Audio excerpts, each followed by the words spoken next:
And welcome to the show without a catchphrase, everything is interesting. This episode is about Antwerp and arrows, and I have a little note here if you'd like to talk to me, if you'd like to send me a suggestion or do anything at all. We don't use comments here, no, we use it the old-fashioned way. You write to everythingisveryinteresting at gmail.com, and if I use your suggestion, you might get this piece of paper in the actual physical mail. Isn't that wonderful? I think it is. So if you have anything to say about Antwerp and arrows, if you live possibly in Belgium, or if you have an arrow stuck in your arm and you'd like me to snap it off, then send me an email and I'll chat with you about that. Let's start. Antwerp and arrows. Antwerp, as I talked about yesterday, of course meaning the last episode that I did, is a fascinating city for many reasons. We talked about my weird little experience about the chocolate hands, which really ought not to exist in a town like Antwerp. But Antwerp has other parts of its history which I'd like to sort of share with you and talk about, and personal experiences I've had with the city, which is a very fascinating place for many reasons. So let's talk about Antwerp and why it's on the map, because it's really on the map, trust me. It was, not to put a too fine a point on this, but was, at a time, the richest place in the world. It made more money than any other place in the world. And I'm really talking a lot of money. At its height, it was making something like 40% of the world's total economy. We're talking about Antwerp, one city in Belgium. 40% of the world's economy. That's like the US and China today, collected in one city. Now the question is, why on earth would you have that much money gathered up in one city, in Belgium of all places? Well, I'll tell you. The reason Antwerp is so extraordinarily rich at the time, you have to go back to some rather weird history about Antwerp, because it used to be Spanish. Now, anybody who has any sense of geography at all seems to think that, well, should think that that's a bit of a weird place to have a bit of the Spanish Empire, because it's way north of France, and France has never been Spanish. So you got to kind of wonder what's going on there. But the Spanish Empire was, how shall we put this, a bit of a mess geographically. It's, if you look at a map of the Spanish Empire at its height, it's just, I don't know, just random dots of stuff all over Europe, but they just have that there. It's like, well, that's mine too now, but not that bit. Yeah, it's all a bit confused. But Antwerp was part of the Spanish Empire at the time. Now, there's a lot of history about all that, but the reason it gets so rich is because it also happens to be at this river, the Scheldt River, which I mentioned last time, about this. It's a really nice and obvious place to bring in ships from the sea. The reason that's important is we are back in the time where the Spanish Empire is rushing around, shall we put this nicely, genociding and stealing everything that's in South America. That might not be the nicest way of putting it, but it is an accurate way of putting it. That is what they're doing. They are essentially pillaging a continent, taking anything they can find and killing anyone who isn't Spanish, and all those cozy bits of behavior, doing all that. And that means a lot of money is coming in to Spain. And it just so happens that it's convenient to sail into Antwerp and getting all this gold and silver and stuff through there. So that's a reason why everything sort of is happening pretty richly in Antwerp, and there's a lot of money flowing through. And this causes a huge sort of outburst of trade and trade unions and all kinds of business, and it becomes like the marketplace in Antwerp is this massive international hub of trade. So that explains parts of it, right? It is actually also explained by a rather interesting fact that about banks and interest. Christians and Muslims, at least at the time, did not charge interest in banks because they weren't allowed to. The Muslims actually still don't. It is a part of the Muslim faith, at least some parts, I'm not sure, but a lot of them say that it's simply incorrect to charge interest when you loan people money. It's not okay. You're getting money for nothing. And at the time, the Christians were the same. The Christians have grown out of this attitude, and they're absolutely fine with charging interest now. But at the time, it wasn't possible to be, to charge interest as one of those people, as a Christian or a Muslim. So what does that leave? Well, it leaves the Jews. The Jews were allowed to, so they became the bankers. This is, it's well known, really, that in this time in history, they sort of get associated with banking, but that is simply because of the religion and the religious prohibitions on interest. You couldn't really make money as a bank if you're a Muslim or a Christian, because all you're doing is sort of saying, would you like some money? Okay, here's the money, but remember to pay it back. And then they pay it back, and you go like, okay, that was fun. I'm hungry. I've got no money of my own. You can't really make it a career if all you're doing is just basically giving other people money and then waiting for it to come back again. But if you can charge interest, then you can get rich, and they did. So there's a lot of rich Jews in Antwerp as well at this time, which is interesting in itself. There's something is telling me, I can't quite remember this, but something tells me that Philip II of Spain, who was king at the time over Antwerp as well, was not the biggest fan of Jews. I feel like he chased them all out of his own empire, so they went to Antwerp. I think that's also a reason. Don't cite me on that, but I do seem to remember there was something about this as well. That the reason why they all went to Antwerp was because they was kind of safe from the king's nasty anti-Semitism. Sadly, the Jews have been exposed to a lot of anti-Semitism over the centuries. It's insane. They've really, really not had an easy life. But that's a different story altogether. Okay, so there's a historical story about Antwerp I just want to share because it's kind of cute. It's all about, again, probably Philip II. And he is dealing with that fact about the Spanish Empire that I was talking about, that it's all kind of messy and all over the place. And if you have an empire which is messy and all over the place, you're going to have lots of borders to people who are not you.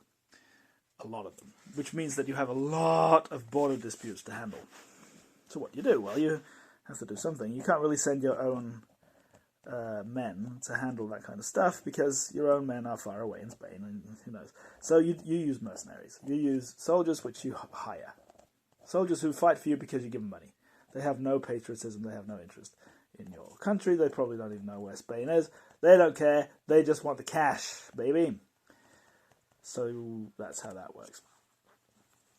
Philip of Spain, as I was about to call him, Philip II of Spain, was using mercenaries to guard his Spanish Antwerp from all the evil non-Spaniards, like the Dutch and things like that. Ooh, spooky stuff.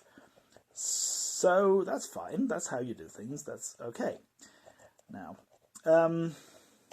just so happens, Antwerp is a really expensive place to be, of course, because it's so rich, and the price of gold is kind of dropping. The reason the price of gold is dropping is because of a nice iron rule of economics that Philip of Spain did not understand at all, which is supply and demand. So if you have a little bit of gold, and you have you have a little bit of gold, and it's really rare, and you want to sell it, people will pay lots of money for it because it's rare. Now, that means you have your gold, and it's like worth lots of money, and Philip of Spain is going, ooh, ooh, ooh, ooh, lots of gold for me then, please. So he goes to South America, which he conveniently owns, and just takes all the gold in South America. Now, there's quite a lot of gold in South America. It's been mined happily by the Mayas and Aztecs and stuff. So he just takes it and goes back home to Spain with it and says, who wants all this delicious, expensive gold?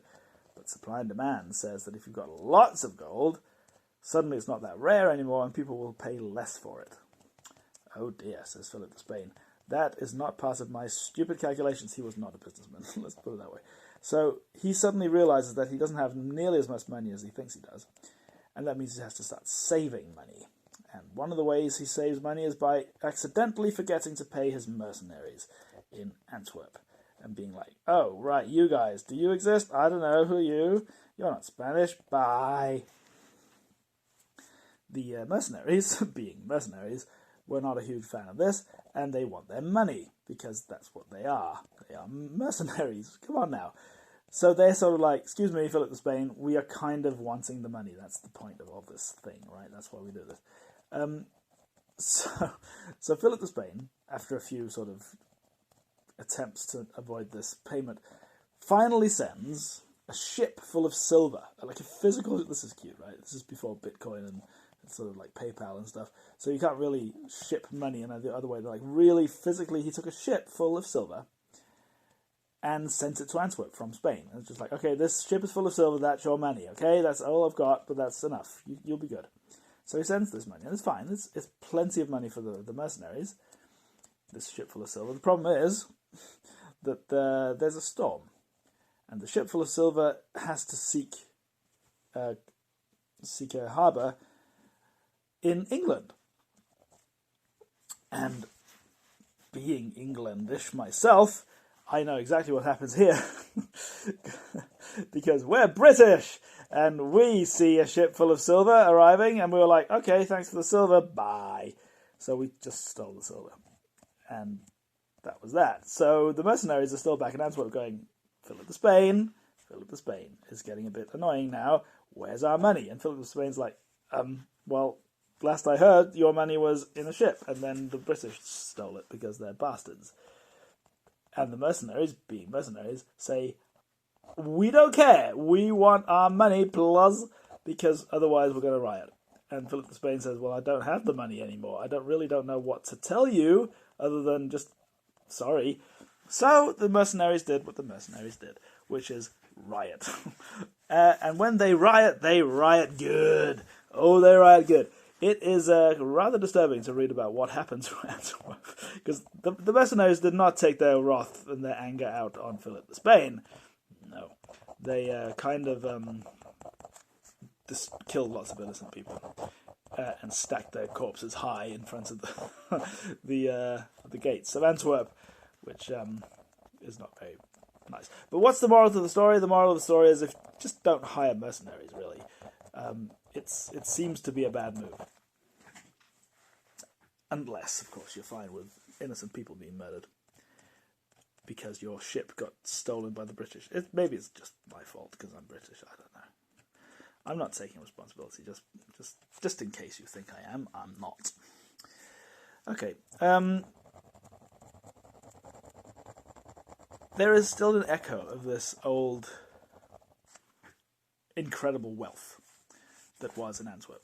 We can still find something today which makes you sort of realize what this place is and what it used to be, and that is the Diamond District. Now, I want to tell you about my own personal experience with the Diamond District because it's a really, really, really memorable place. I suggest, if you are even close to Antwerp, you should go to Antwerp. You should see the old buildings and stuff, but the Diamond District is the most interesting one. Do not expect fancy buildings. Now, when you hear about diamond districts, you sort of imagine like, oh my god, there's got to be like diamonds everywhere, and it's going to be really cool. There are diamonds everywhere, honestly, but the buildings are the opposite of impressive. They're like these little tin pot shops with really unimpressive facades and stuff, and that kind of makes no sense until you realize why. If you have diamonds in your store, you have like millions upon millions of euros worth of merchandise. You really don't want to have like a big store that says, look at me, I've got tons of expensive diamonds inside. Why don't you come and break into me and steal everything, please? It's actually a bit of a bad move. So you kind of try to look like you don't have much. So they all look really bad. So it's not an impressive place at all. It's also a rather small place. It's something like 2 or 3 city blocks kind of area. You can easily walk from one end of the Diamond District to the other in quite a short span of time. But it is insanely memorable as a place to go, because within that short amount of time where you're moving from one end of the Diamond District to the other, you essentially leave Antwerp. Now, Antwerp is, for all intents and purposes, a perfectly normal Belgian city. It has Belgians in it.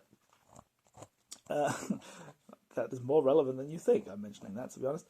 It has Belgians in it, and it's just Belgium. It's North Belgium, full of Dutch culture. You've got the waffles, and you got your beer, and you've got your chocolates, and you've got your, I don't know, Brussels sprouts. I don't know what else they eat, but something like that. All this kind of stuff. And Antwerp is very unsurprisingly Belgian in many ways. And then you go into the Diamond District, and it's just a parallel society. It does not feel like Belgium at all. And I'll tell you why. This is historical again, and we'll go back to the Jews. The Jewish population of Antwerp, which was big because Philip the Spain threw them all there, they became rich because of the banking business. And once the gold price crashed, as I talked about, they found a way to keep the diamond trade going. So this Jewish population of Antwerp became diamond traders, and they became extraordinarily skilled at sort of shining up a diamond. Now, if you ever found a diamond in the ground, you haven't, because how?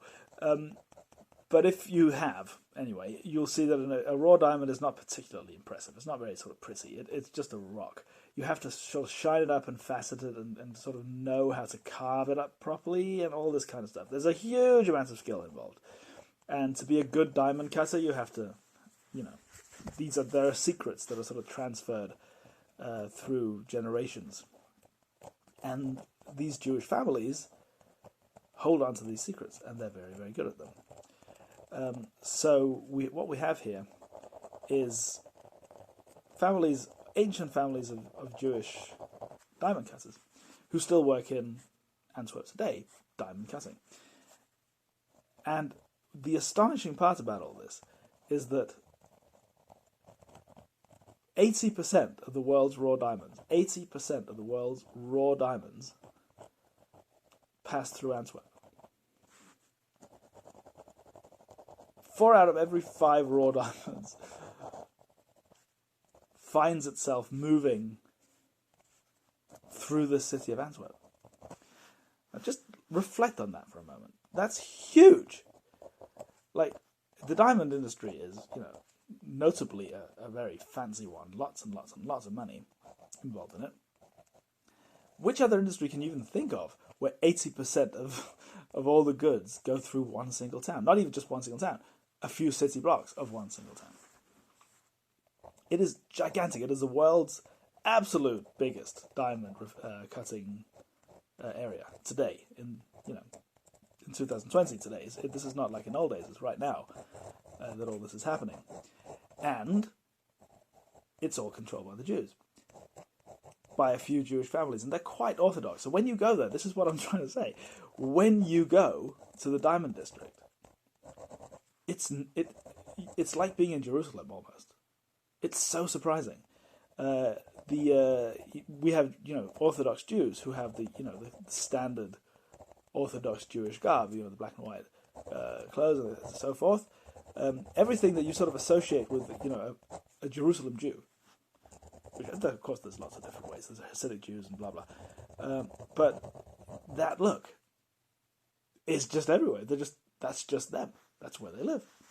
And not only that, but you have specific Jewish supermarkets that sell stuff directly from Israel, and everything is like in Hebrew, and you have like Jewish bakeries, and everything is completely lined up around this Jewish life.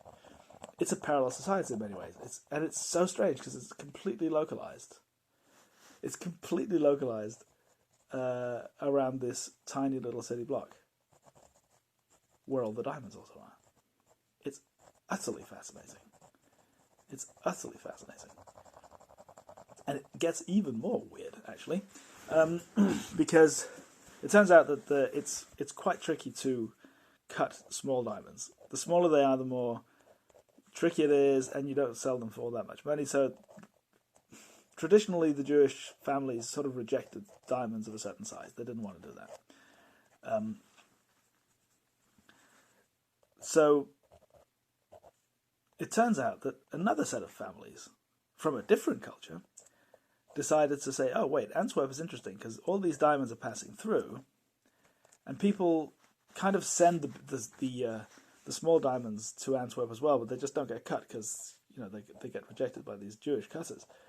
So the people who are importing the raw diamonds are faced with this annoying problem of like having to send the diamonds two places. First, they send everything to Antwerp, and then some of it just gets thrown out, and they have to get that refined somewhere else. Why don't we go to Antwerp and just pick up the pieces?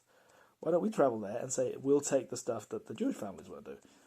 And a family of Jain people did that. And Jain is a religion from India, which is extraordinarily pacifist. The one thing I know about Jains is that if you're an extremist Jain, you don't eat root vegetables because you might startle a worm when you pull out the root vegetable, and that is not okay. You can do no harm at all to living things, to animals. So of course they're vegetarians, and they will sometimes they will walk on the street and sweep the street in front of them so they don't accidentally crush a bug and stuff like that. That's the sort of extremist version of a Jain. So you can say many things about extremist Jains, but they're pretty scary. I mean, they're not going to harm you, are they? I mean, not even if you were a bee, they would do anything to you. So that's great. But the Jains in Antwerp are not that kind of Jains, but they're clearly, from India. And there's lots of those as well in the Diamond District, of course, because that's where they make their career. So when you go into that part of Antwerp, you move from completely standard area of Belgium, really, and then into this strange place where everybody is either an Orthodox Jew or a Jain. It is remarkably strange for so many reasons. And that is my experience there. So I would say if you ever get a chance to go to Antwerp, please go and look at the Diamond District. It is a strange place to be, but a fascinating place to be. Right, we need to talk about arrows, don't we? I have 8 minutes to talk about arrows. I talked about a little bit of history, and I talked a little bit about the British being buggers. So let's talk a little bit about British history, because I want to mention some examples of when arrows became important in British history. That's the way I can deal with that, and I will. It turns out arrows have had an importance for many of our kings and stuff like that. Let's go back to the good old Battle of Hastings, which was, a very important indicative area of British history. The Battle of Hastings, if you are unaware, was when the Normans invaded, where basically the French took over from the Vikings. And if you ever thought that English was a stupid language and all the words are spelled weird and the grammar is stupid, it's because of this battle. This battle took half the German, in fact, like the Anglo-Saxon bit, which is like the Viking Germany kind of language, and replaced half of it with French. So we get this utter mess of a language, which is English. It's all that fault. And the whole battle turned because of an arrow, which happened to hit Harold Godwinson, the Viking-in-chief of England at the time, in the eye, and he died. If that arrow had hit just like 2 centimeters to the left or right, he may have lived, and the reinforcements could have arrived from Scandinavia, from Germany, from Saxony, and maybe the Norman invasion would never have happened, and maybe the English language would have been much more like German is today. But that arrow hit him in the eye and he died, and William the Conqueror from France took over and did things his own way. So that's interesting, isn't it? I think it is rather interesting. That's the first time an arrow sort of affects world history. When I say world history, I might mean British history. William II, which clever viewers might be able to calculate, is the son of William the Conqueror, also died from an arrow, in rather less romantic and exciting circumstances. Wait, also? No, sorry. William the Conqueror did not die from an arrow. Sorry, that was Harold Godwinson, of course. But, yeah, you know what I mean. He died from an arrow in a really lame way. He was out hunting with, he's hunting for bears or something crazy, with his, the guy, what do you call this? I don't know, the dude who carries your weapons and your arrows and your bows and stuff. That guy. Just like when you're out golfing, you have a caddy. Let's just call him a caddy. His arrow caddy.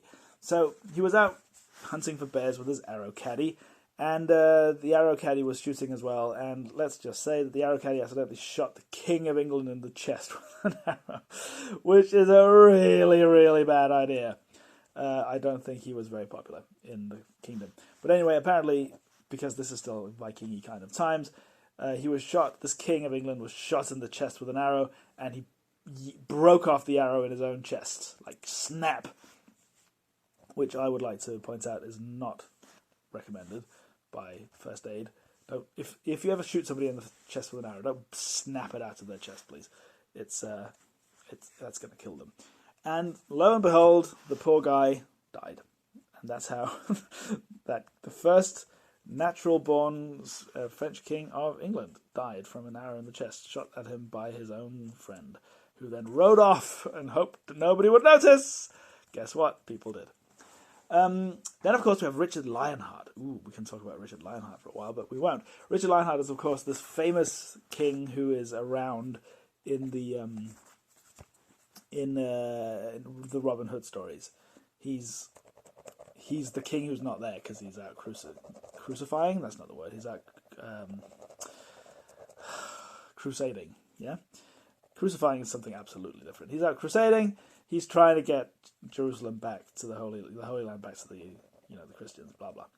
The good old hobby of many medieval kings. He's off there. He was a very fancy boy, and he was a very sort of rambunctious kind of dude. He would joke around with his caddies, all these kind of things. Be like, "Yeah, I could do it." Like punch him in the stomach. I can't even feel it. That kind of guy, you know the type. And that kind of, and one day he was like joking around with one of those caddies, and this, let me just point out the sense of humor here. The caddy shot him in the chest for a joke. Yes, he shot him in the chest for a joke. Not in the chest, in the arm, of course. In the chest wouldn't be a joke, but in the arm it's fine. So the it was just like, spam, take that right in the arm. Isn't that funny? And Richard Lionheart was like, yeah, that was great fun. Thank you very much for the joke, guy. And he was laughing it off and being like, that's great fun. But then it turns out that it was a little bit painful after all. And he called his surgeon, his royal surgeon, to come and fix his arm. Now, let's just remember, we're in a time where crusades are happening here. We're in a time where the king is doing this stupid shit. So, I mean, this is clearly not a time where surgeons are necessarily very good at their job. And he wasn't, because the surgeon, not to put too fine a point on it, got the arrow out of his arm, sure, but he also kind of chopped the arms into so many tiny bits that the king died. Which is so stupid, but yeah. So Richard the Lionheart was killed by a joke.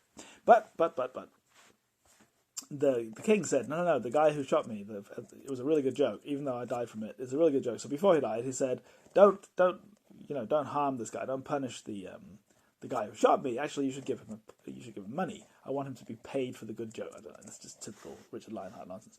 But he was just like, yeah, it's fine, it's great. Just let them shoot me. It's cool. Did not listen.